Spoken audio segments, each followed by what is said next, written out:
Welcome back to Coloring Through the Bible. My name is Keegan Harkins, and before we move on to Genesis 26, I wanted to spend one more day in chapter 25, because the end of this chapter is the story of Esau selling his birthright to his little brother Jacob.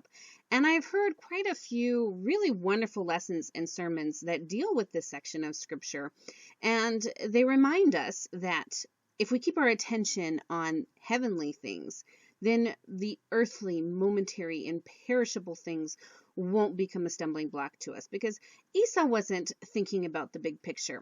He was concerned with the here and now. He was hungry right now, and he wasn't thinking about how it would affect the whole rest of his life. He was only concerned about instant gratification. And that's a trap that's set for each and every one of us. And I think that's why this scripture makes such a great object lesson.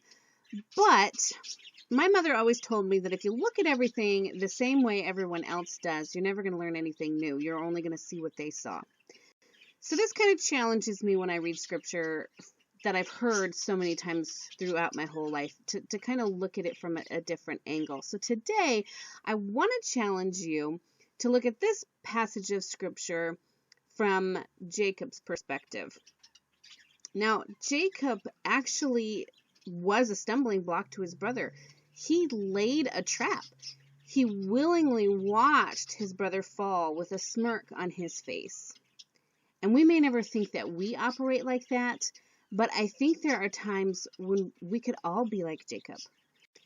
Now, let me ask you a question.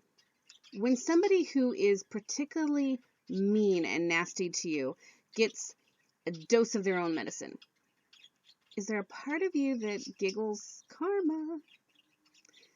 When a coworker who's always dumping all of their work on you and causing problems for you gets fired, are you happy?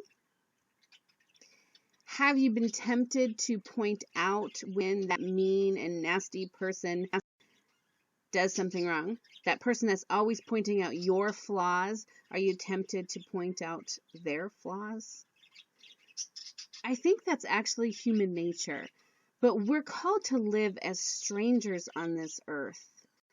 We shouldn't be defined by human nature, but rather by God's grace. So how would history have been different if instead of exploiting Esau's weaknesses, Jacob had encouraged him?